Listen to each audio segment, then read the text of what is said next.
Hi guys, so we'll be solving an O-level past paper question from the year 2021. The session is July-August. This is question number 4. This question is based on Venn diagrams and probability. So let's start.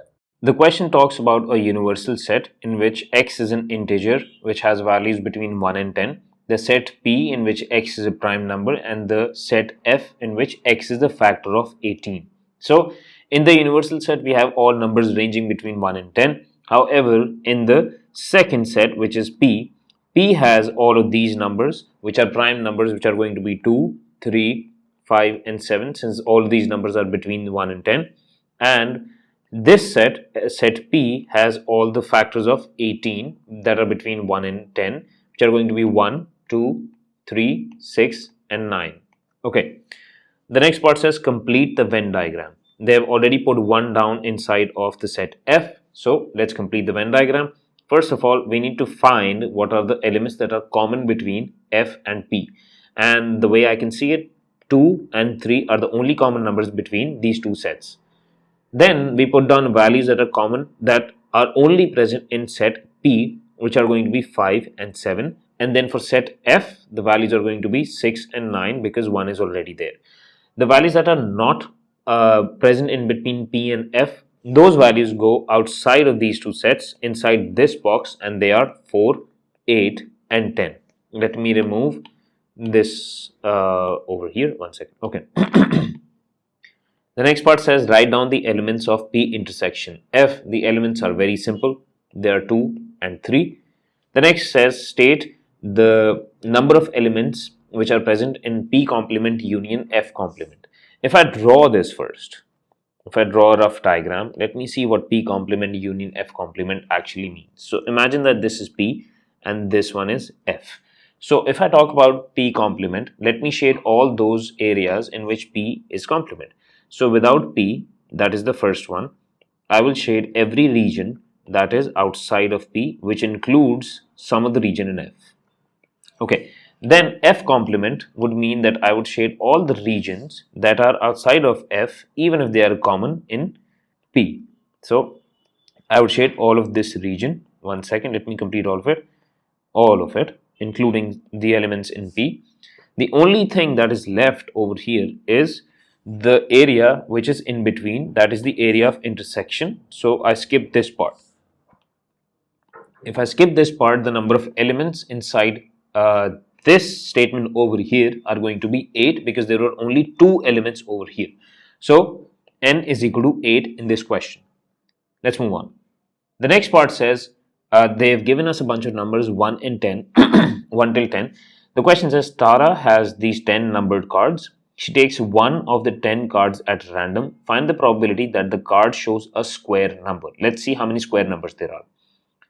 1 is a square number, 4 is a square number, and 9 is a square number. So we have 3 out of 10 numbers that are square numbers. Part 2 says Tara takes one of the 10 cards at random, notes the number and replaces it. She repeats this. Work out the probability that both cards show multiples of 4. Give your answer as a fraction in its lowest term. So if you talk about multiples of 4, they are only going to be 4 and 8. And the thing is that when she picks up a card, she replaces it and then picks up another card. So when she replaces it, the first probability would be, of course, going to be 2 over 10, which is for the first card out of the 2 cards, and then she replaces them. So the other probability is also going to be 2 out of 10. So when you multiply this, you get 4 out of 100, which is, of course, the probability. If you simplify this, you get 1 out of 25, which is going to be the probability of this question over here. So we write it over here, 1 out of 25. The next part says Tara takes 2 of the 10 cards at random without replacement. Work out the probability that at least one of the cards shows a number greater than 7. Okay, so the numbers that are greater than 7, greater than 7 would be 8, 9 and 10. That means there are 3 numbers, but she picks out 2 without replacement. So what if I say that the first card she picks out is greater than 7? The probability for that would be, first of all, 3 out of 10, because it can be any one of these 3 numbers, multiplied by the other 7 numbers which she didn't pick up, because the only card that she picks out that is greater than 7 is amongst these 3 cards right over here. So we have 7 over 9 that gets multiplied with 3 over 10, and we get 21 over 90 for this one. But what if she picks out the second card to be greater than 7? Okay, so when she picks out the second card to be greater than 7, then the first card would be amongst the 7 numbers that are lesser than 7 or equal to 7. So that's 7 out of 10 multiplied by 3 out of 9. Why 3 out of 9? Because she hasn't picked out a number that is greater than 7 in the first pick, and there are only 9 numbers left now. So for this, we get 21 out of 90 as well.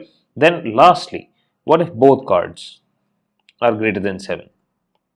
So in order for them to be greater than 7, the first one would be 3 out of 10. This is very simple, times 2 out of 9. Why 2 out of 9? Because she first picked out a number that is greater than 7, and then she picks another one. So there are 9 of them left, and she has 2 of them left as well. So we have 6 out of 90 for this one. So let's add all these probabilities. We add 21 over 90 plus 21 over 90 plus 6 over 90. When we add all of this, let's see what we get. 21 plus 21 plus 6. Let's see, 21 plus 21 plus 6. This gives us 48 over 90. If I simplify this, I get 8 over 15, which is my answer. So I write it over here. The probability is 8 over 15. And we're done with the question. I hope this question made sense. The complete working of the entire question is present in the description below for you to download. If you like this video, hit the subscribe button. And thank you so much for watching.